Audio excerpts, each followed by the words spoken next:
Good lunch hour. Thanks everybody for joining us today. We have Truper McBride joining us from the township of Town of Lakeshore in Ontario. So Truper's just going to talk about some of his experiences. He's a planner, but currently he's the CAO of the town and fresh off council meetings last night. I'm going to let Truper just get right into it. Again, for housekeeping, you guys, the attendees, cameras and microphones are turned off by design, but you can use the questions box to put any comments or questions in. And then once Truper's done going through his presentation and his conversation with you, we can handle Q&A. So again, I'll just hand it over to Truper. You're off and running and you guys have a good time, and I'll be in the background listening for any technical issues. Okay, great.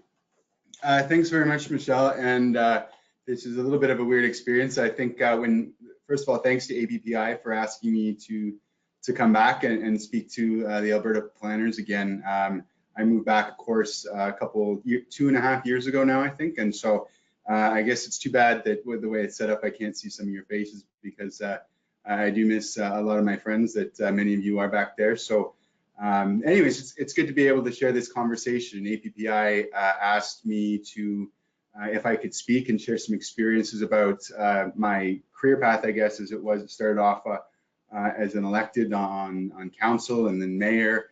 Then I was a consultant planner with Stantec, and then moving back into the public sector again on the administrative side.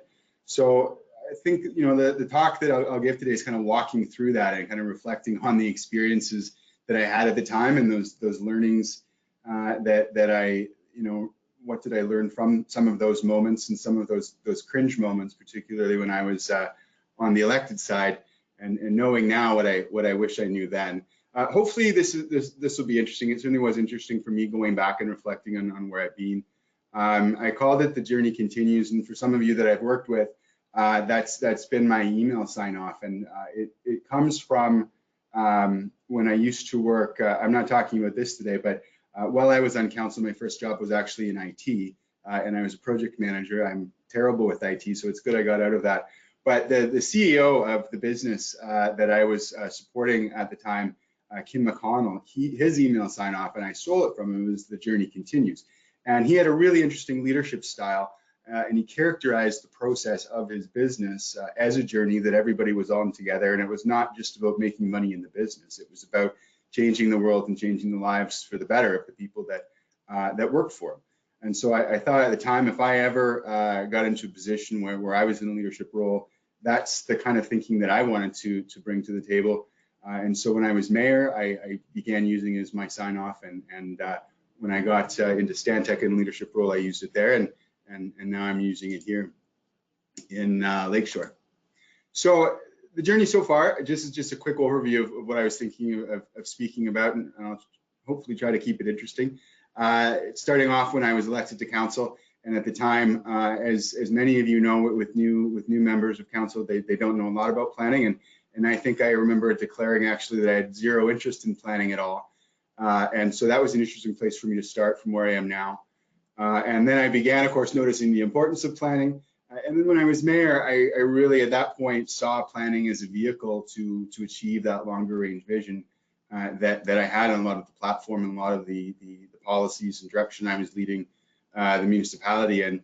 And then, when I moved into the private sector, trying to move that understanding of more aspirational planning to practical planning, and making sure that those outcomes are more achievable in the short term, particularly when working with developers.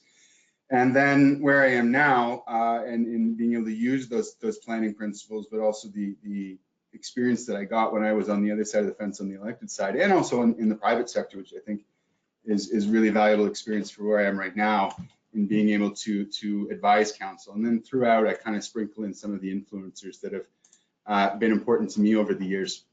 So in 2001, this is Town of Cochrane. I think everybody knows that there's a nice winter picture of the Town of Cochrane with the sun setting there over the Rockies.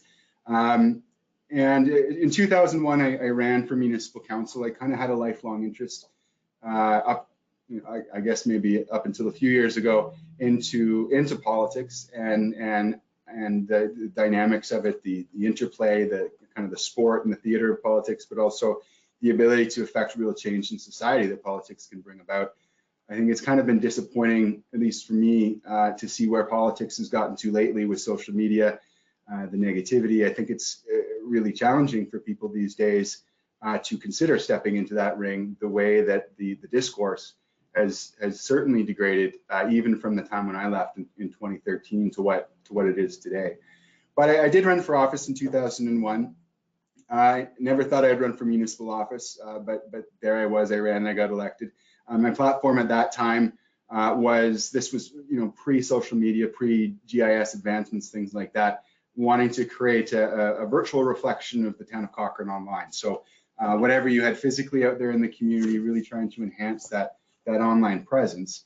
I think I remember really baffling my poor administration at the time, saying that this is what I wanted to do. Because in 2001, there just wasn't a lot of understanding on what the technology could do for the terms of democratic engagement with people.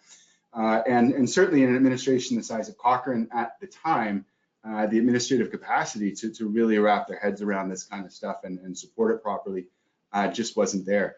So even from the beginning, I guess my focus is always on the transformation at the municipal level and what municipal government could do for people to change the way that they live for the better. That council was a very development-focused council. And I remember at the time there was a slate of candidates. I wasn't on that slate. My seat was supposed to be somebody else. And they all came and elected in a wave to move development forward. And I didn't actually have much interest in development, like I said at the time. So, the Planning Commission, the Subdivision Development Appeal Board, they were all on those, and I didn't have much to do with that. In those days, I was a fairly rigid ideologue. I remember I had conservative thinking in terms of the way I approach things, probably more fiscally conservative, socially progressive. That probably tired saying, but that's kind of where I was at, and I always looked through things through that lens. Looking back on that now, I think that was, I think rigid ideologue and idealism isn't really a helpful way of approaching politics, because it forces you into positions that don't let you really critically look at issues. And I think it's something that, falling back on ideology at times, kind of has that idea where people prefer simple truths, or simple lies rather, to complex truths. And that's one of the things, thinking back on all this, that I really can wish I had done better is in the beginning, had more of an open mind to looking at things differently. The other thing that I think a lot right now, being a CAO, is, and I have called my old staff in Cochrane and I have apologized to them, and karma has a way of circling back to you. So it's certainly been an experience for me. And some of the things, it's interesting how you will say something on council and you don't really know how it's impacting your staff, your administration. But as you come to learn, and even when I was planning on the private sector, staff are really affected by the things and the criticisms that council levies. So to all my staff back there in Cochrane, thank you for putting up with me through those years. Wetlands in Cochrane were probably, this is the first place where I kind of got into planning and what planning was supposed to be all about. Well, not supposed to be all about, it was an element of planning, but Cochrane had a number of wetlands in the south. And this particular wetland, the Robinson wetland, became quite political. And there was a drive in the community, the push and pull between, we want to grow the pro-growth forces versus the sustaining the community identity. And this wetland kind of became symbolic of that. There was an election fought over this wetland, and I took the position, we want to be protecting our wetlands. And of course that butts up pretty hard against the need to develop and understanding what wetlands you want to keep and what wetlands you just can't keep in the urban overlay, because they won't thrive, and they essentially become little museums in a box, and they're dysfunctional. So a lot of what I was pushing for wasn't really even realistic at the time, but that's where I got my first interest in planning. And then I think when I got elected mayor of Cochrane, I ran on wetlands. I ran on a long-term vision for Cochrane, and I ran on commuter rail, which there's a little bit of now emerging, not truly commuter rail, but going into the Rockies from Cochrane, at least I think from what I'm reading. Development of Bow River, park development, and advancing a corporate review of the administration. And that's one of the things I do look back and I cringe upon at the time. I think it's very easy for electeds to confuse the administration of the municipality with the politics of the municipality. I ran for mayor in 2007, and I was running against the incumbent who was very pro-development. You know, him and I were oil and water. And I think I was misunderstanding his political lead in the mayor's chair versus the execution of all that by administration. And over the years, I began to understand, you know, what that was, and became much more aware of that. But I think it's a common thing for a lot of electeds, and I see it here, I've seen it in other places, where they're looking at their administration as acting politically, whereas they're just carrying out the will of the collective majority of council. And there's a difference there that I don't think they always understand. But this was where, you know, when I was mayor, that's when I really began seeing planning as a tool to achieve these long-range visions and ideas that I ran on. And Cochrane developed a sustainability plan there. We looked at regional transportation. And I think that, you know, while we didn't move commuter rail at the time, and it's still something that's in its infancy, I know the road ahead, or the route ahead, I've been away so long I forget what it is, the Calgary Transportation Long Range Plan. You know, it does identify commuter rail in the longer term. And I think that for me, it was, you know, moving to commuter rail, and I really didn't want to see buses. That was the last thing that I thought when we were looking at regional transportation, because for me at the time, it was about transforming the way we move around the region, getting away from the automobile and really trying to give people valid alternatives than getting in their automobiles and traveling into the city back and forth. And I figured, and in conversations that I had, and I still think this is true, people given the choice, do you get on a bus or do you get on a train? I think the commuter rail and that option is much more attractive to people and will change the behaviors better. But of course, that capital price tag of introducing it is a significant barrier. I was also very interested in park development, in trying to provide more reinvestment into the existing parks in Cochrane, and not just focusing on where we were growing. And a lot of it too was thinking about growth differently in Cochrane. This is Cochrane Transit now, and I have to say, way to go, Cochrane Council. You got transit going, and a lot of heavy lifting certainly by administration and the good people that were involved with the Calgary Regional Partnership back in the day. Like I said, I really saw transit as a means to change, and it wasn't just transit for transit. It wasn't transit because I wanted to see buses. It was changing those habits. And the vision and what I was running on in the campaign and talking about was rethinking what the gateway to the community in Cochrane was going to be. Did we need to be the gateway on Highway 1A and 22, or could the gateway actually be downtown through the reinstitution of a train station in Cochrane? And this was a really interesting idea. And if you look in Cochrane's plans right now, it might have changed shape a little bit, but I noticed that that's still there. It's still identified as a transit hub on the rail line. And so I think that's that was really great that was able to stay in the plans, because it opens the door for Cochrane in the long term when we are ready to move out there to a form of commuter rail. And I think that what I saw in 2007, when it was a very different council in 2007 compared to after the election in 2010. And that was an interesting election in 2010. I think in 2010, the whole region, they backed away from, it became a less ambitious agenda after 2010. In 2007 to 2010, it seemed like the mayors and councils in the region were ready to change the world, and we were taking big steps. There were big ideas.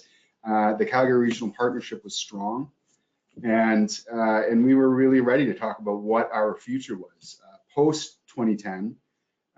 Like I said, you had some mayoral seats change over, you had some council seats change over, and all of a sudden the region became quite a bit more hesitant. And I think if you looked at the economy, you saw the economy begin to take a turn around that time as well. So I think that voter preferences were moving to more conservative stance than that, the thinking during boom times where indeed we can do anything and change the world. So my council changed. We changed over only 2 council seats. And I was actually particularly proud of that election, because if you look at Cochrane political history, you really grind through mayors and you grind through councillors, and every term of council in Cochrane seems to have a new mayor. And so when I was reelected in 2010 and the majority of council was actually reelected, that was new, because we really don't reelect majorities in Cochrane. So that was interesting. But nonetheless, those 2 seats changing over fundamentally changed our stance towards transit, and we backed off considerably. One of the interesting learnings that I had in the role of electeds versus administration, and really leaving the pushing in the design of, not the design, I wasn't that much in the weeds, but the implementation of transit as a concept, I really became the tip of the spear when it came to moving transit ahead. And I ended up politicizing, I think, the transit and myself. And so in a way that ended up polarizing Cochrane after 2010. And while we were able to make some good leeway, in hindsight, it's much better, and we tell this to our electeds all the time, that you don't want to be out in front of some of these things. You want to be the cheerleader at the hot, in the back of the parade marshal, and it helps to get the community to participate better in engagement processes and conversations about the future, rather than having the politician out there banging the drums on things like this. So that was an interesting thing. But the other thing that happened, I guess, is with the political setback is Okotoks, and good on you, Okotoks, for moving forward with regional intercity transit. Okotoks ended up stepping out in front of Cochrane and getting on-it transit going, which was a baby at the time of the Calgary Regional Partnership. And that was really disappointing when CRP folded down, that the regional transportation wasn't handed over to the growth board to look at, and it ended up private back with Southland. But Cochrane did take probably 5-year step back in terms of our readiness and desire to move forward with this. But this brand, I think, Colt and the Cochrane On Demand local transit, good on Cochrane. That was fantastic. This was the first area structure plan that came to my council after my new council was elected in 2007. And it's interesting going back and reflecting on this one right now, because this is the first one that came in under Cochrane's new longer term vision, the looking at smart growth. This was really a good plan. This was a great plan for Cochrane and the people that participated in developing this. It was a long time, it was a long, tough slog, but Stephen Utes had a hand in this. Kathy Dietrich had a hand in this. And I believe Jared Castle was with us at the time as well. And it is a good plan, but I remember at the time being just really disappointed when I looked at it the first time, because if you look there, all of the wetlands are essentially obliterated. And I was really intent on making sure that we incorporated development thoughtfully. We incorporated wetlands thoughtfully into the urban environment, and this contemplated none of that. And instead, what we ended up protecting are these little ponds that are beside Highway 22 there on the westerly side of the planning area in the commercial district. So, I think that when I looked at it for the first time, I remember calling my CAO, Julian DeCock, and I said, this isn't ready. This is not ready to go. This is not hit the mark. And Julian was always really good at that conversation with electeds and calming you down and making, it's going to be okay, and explaining the process. So anyways, it went through, and looking back at it now, it really was a good step forward for Cochrane, because it got some of our densities in place. It did ended up planning for Cochrane. One of the principles in this plan, I don't know how many of you are familiar with Cochrane, but we took the position for River Heights Drive, and I believe what's now George Fox Trail, I think if memory serves, that these were arterials. They weren't going to be long corridors that were fenced off and just long tunnels. They were going to have residential fronting that.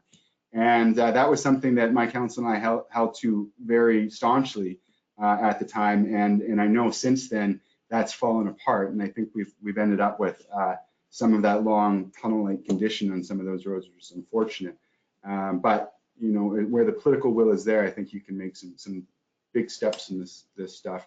Another really big project and plan at the time was downtown Cochrane.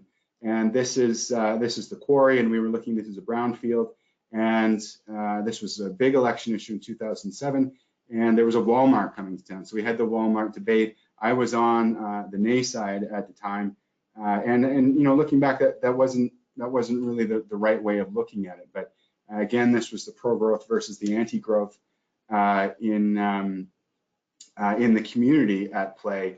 And I think the criticism at the time really was, you know, it's not that the big box can't come, but it's just that we're rolling over and dropping our drawers here to let the big box come in and do whatever they want. And so when my new council was elected in 2007, the brakes were essentially hit on this, and we sent everyone back to the drawing board. And I think we came up with a really, really good plan. And we had some really positive conversations in rethinking this area, in saying, okay, there's going to be big boxes here right now, but we want to design the area so it can be redeveloped into the future. And so a modified grid went in. There were some private roads that went in to help support that grid. There was more of a walkable urban mall type idea. I remember hounding administration on how I wanted to see kind of a Stephen Avenue Mall type idea there, to making sure that we had that. And I think, you know, the plan came through and council approved it. The concept was there.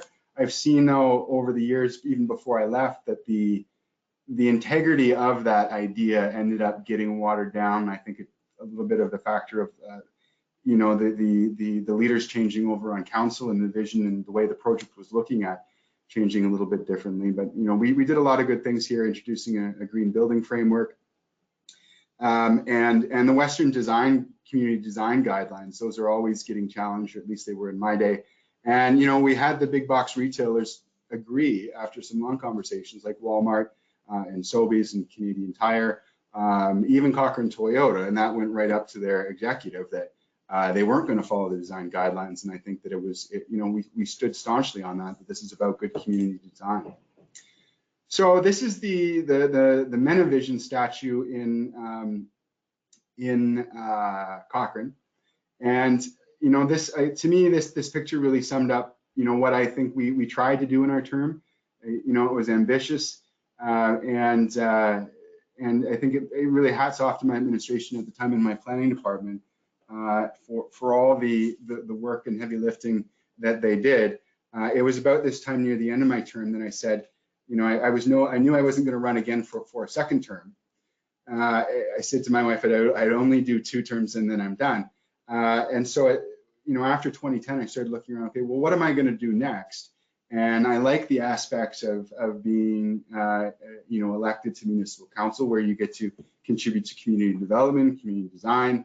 And it was through some of the conversations I was having at the Calgary Regional Partnership that you know, it was, well, go to planning school, finish, get your master's in planning. And then I remember my director of planning at the time, when she found out that I was going to do this, she said, oh my God, the mayor's going to be a planner.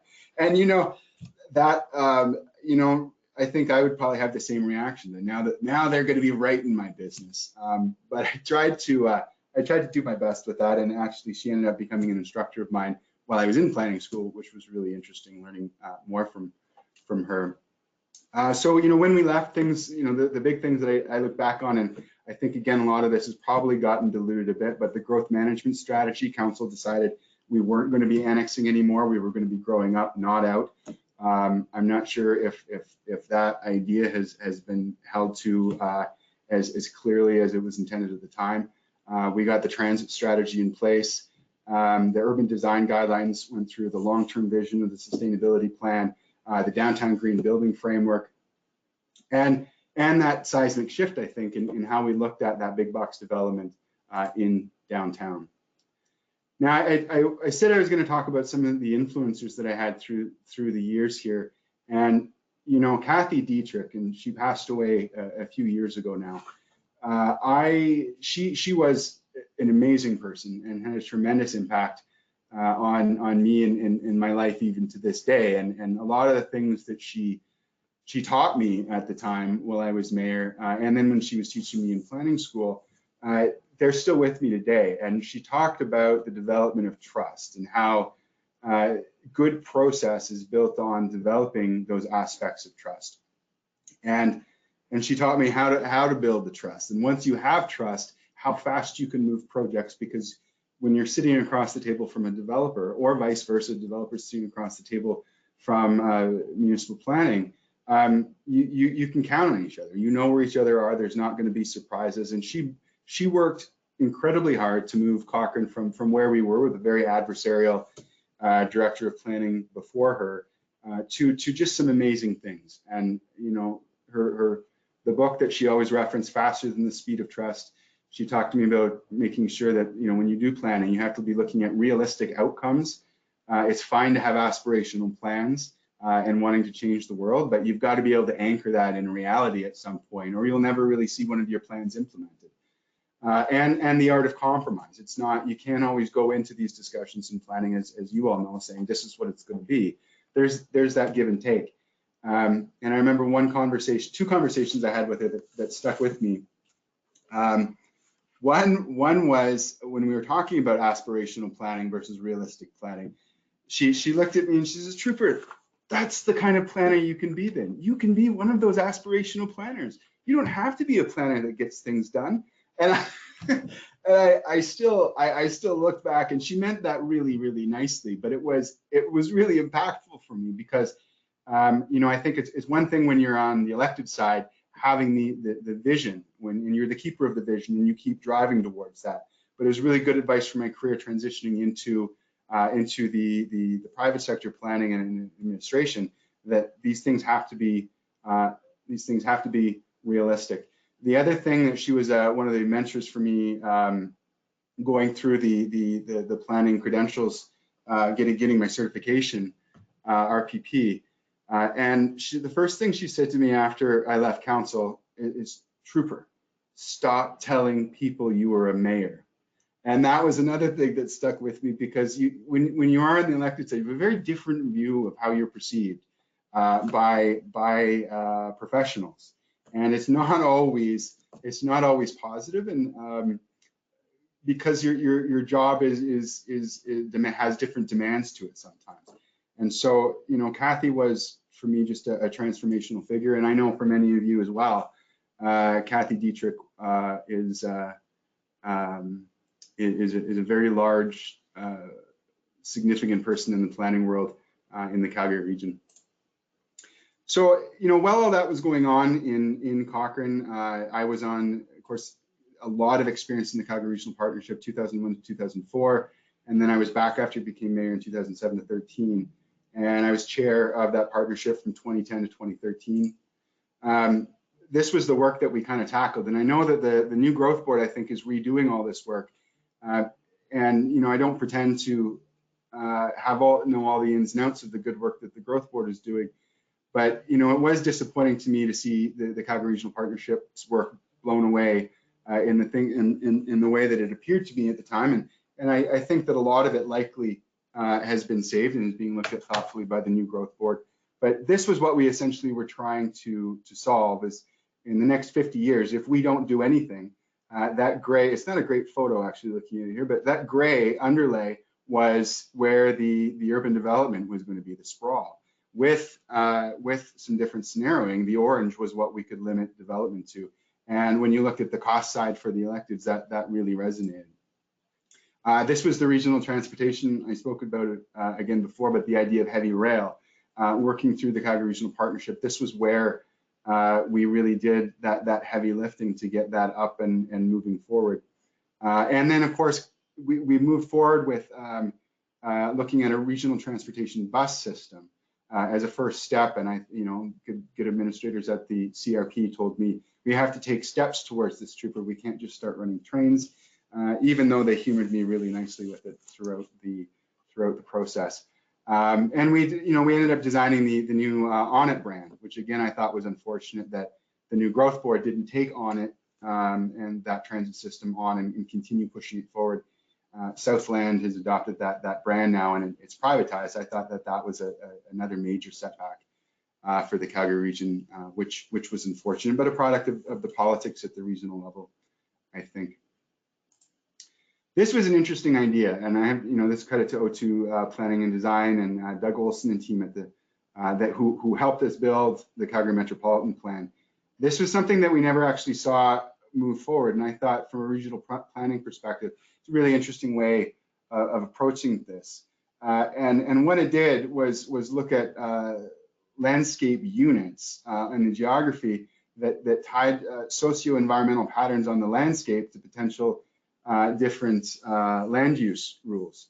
And this was something that never really moved too much forward in the thinking, but I remember thinking at the time, this is fascinating stuff. And again, this was kind of the stuff that helped me get more into planning.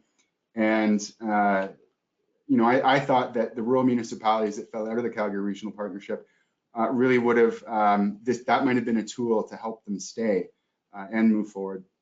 Of course, we passed the Calgary Metropolitan Plan.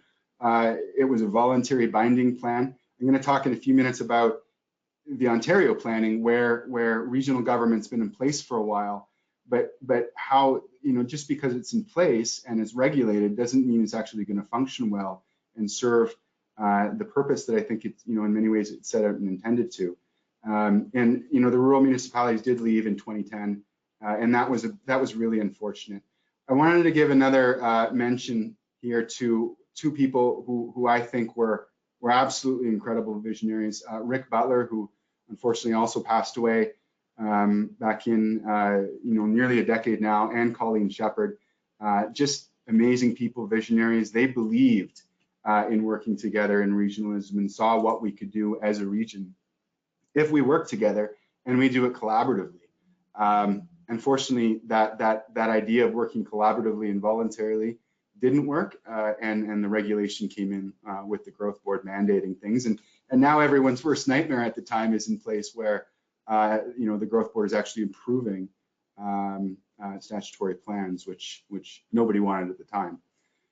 So in 2013 I stepped down, and I remember having a real problem. How do I unwrap myself from Cochrane and my identity? Because most of my adult working life at that time was on the elected side, and I thought to myself, what am I now that I'm not in office? And I think a lot of electeds go through that when they leave, and you realize very quickly that people didn't come to you for your opinion because you naturally had good opinions.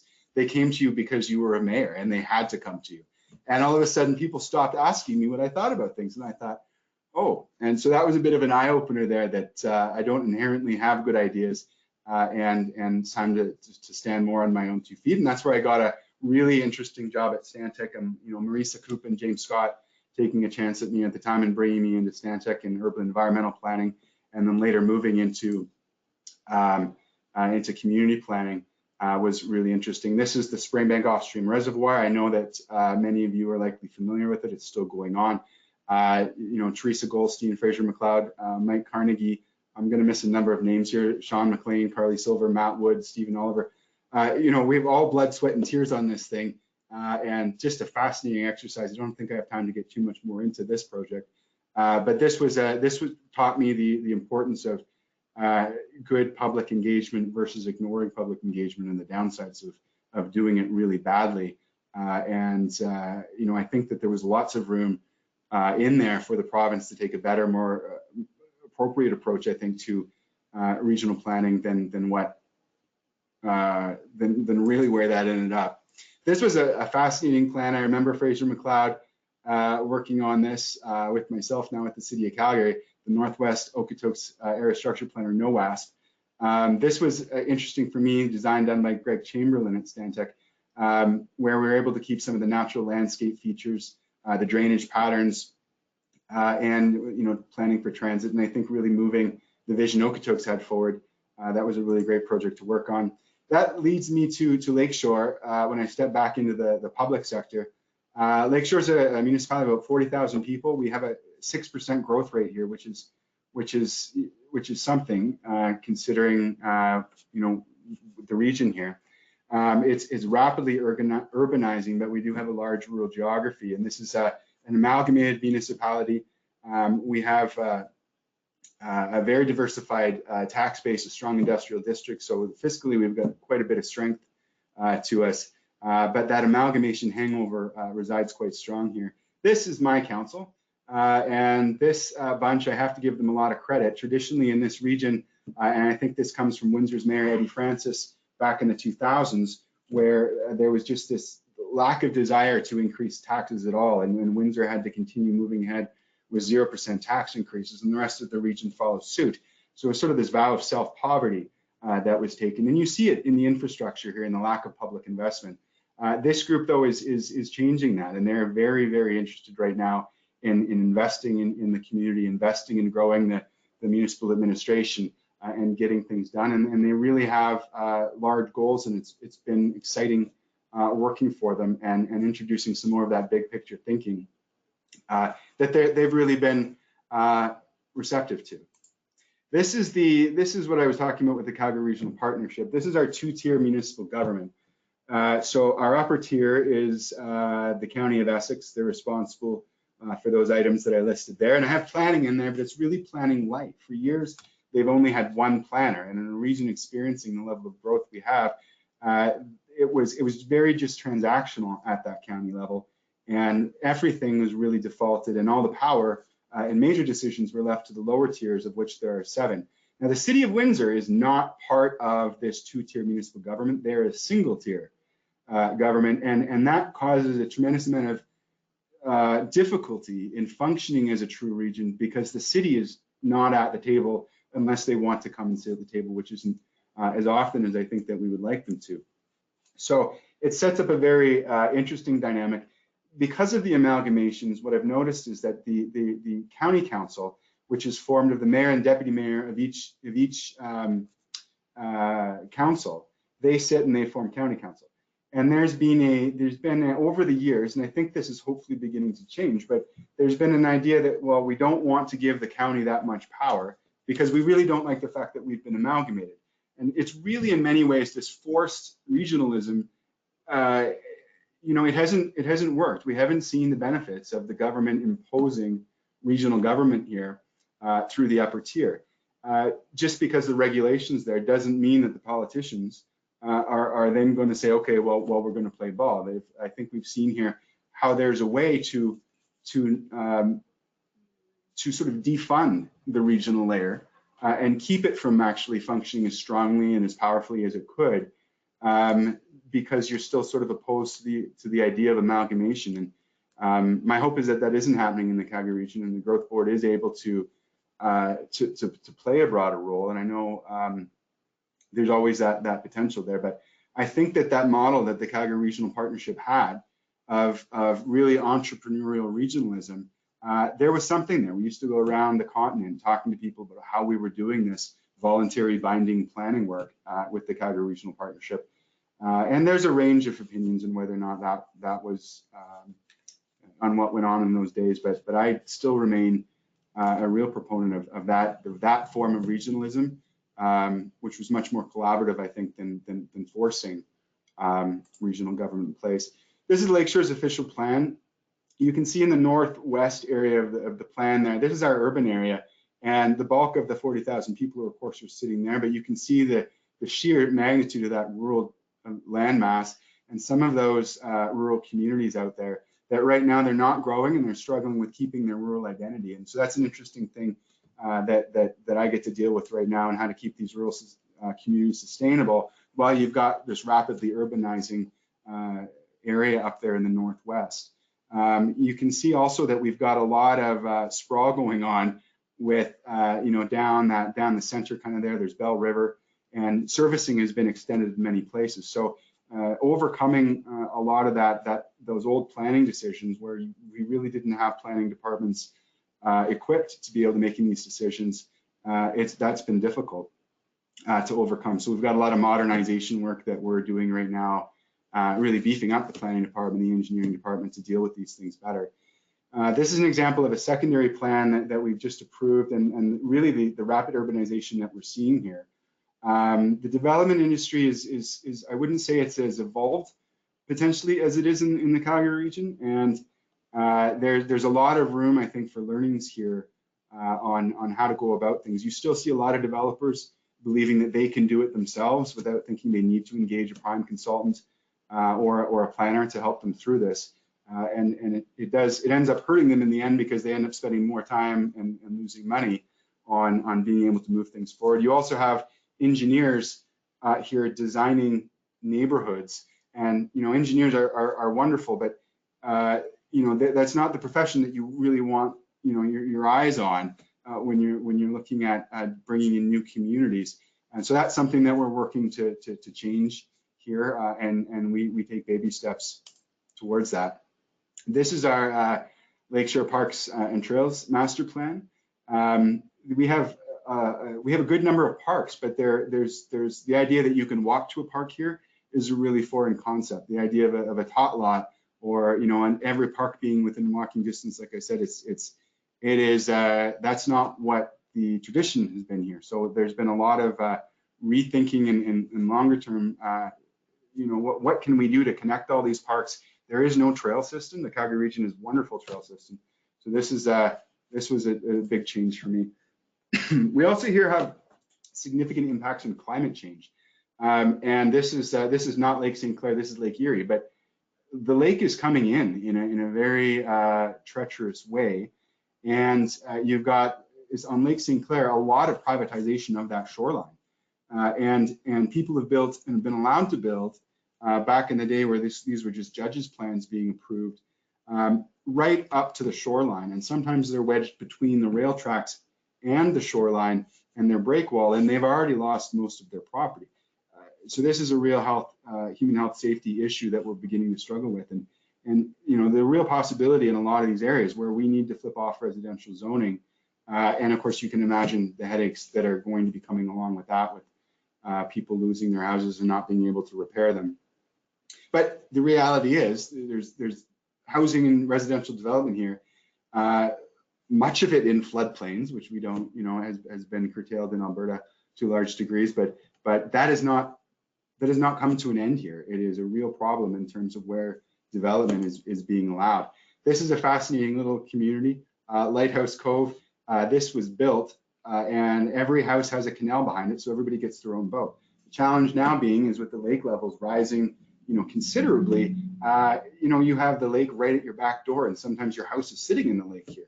So there's a lot of really interesting planning, engineering work that we're going on here. A lot of water quality issues, as you can imagine, with these septic systems failing and breaking and going directly into the lake.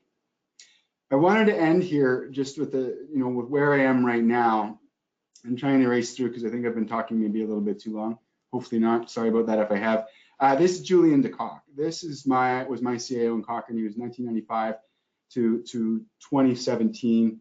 And every day that goes by, I think I appreciate Julian a little bit more and what he brought to the table, and how he thought about things and how he was able to bridge the gap between council and the electeds. He had these things he'd always tell me, like, we'll be okay. He was very good at diffusing the political emotion that would come with things. In the scheme of things, this isn't so bad, he would say to me. And then in those big picture thinking, he said, you can't, Truper, it's difficult sometimes to ramrod these big changes through. You've got to look for the opportunities to dovetail things in so it's organic and you're not lurching from one new project to the next new project. Empathetic communication. He made administration look like magic and effortless to council. And I guess there's good and bad ways of looking at that, because council thinks everything's easy and there's not a lot of work to it. Then they may not appreciate always the heavy work that has to go into it. Julian used to do this, walking the mayor. I used to go into his office with an emergency. He'd calmly stand up, walk me back to my office, sit me back down in my chair, and then he'd go back to his office and continue working.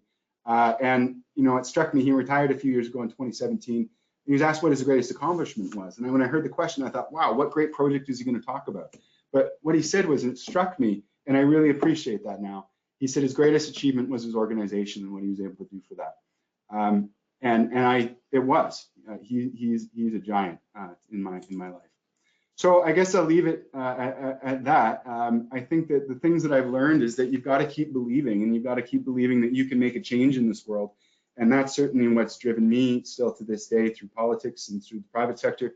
And now is believing that this stuff matters and we can make changes in people's life. The empathy and the humility, I think I could have been have a little bit more humility when I was on the elected side. I've certainly learned that, and like I said, karma is an interesting creature. The importance of trust in building bridges. There's always this language barrier as well between council and administration, and they don't always speak the same languages. And I think one of the things that I'm been relatively good at is being able to understand what the electeds are saying, because I was being there, and then explain that to my staff as no, this is what they were saying. And so I'm enjoying playing that role these days. And like Kathy Dietrich taught me in the art of compromise, and watching for those opportunities, and understanding that we don't change the world in giant leaps. We change the world in baby steps that we take together. And I guess those are my thoughts. And thanks for sticking with me. If I can't see anyone's faces, so I don't know if anybody's still left listening to me. But if you are,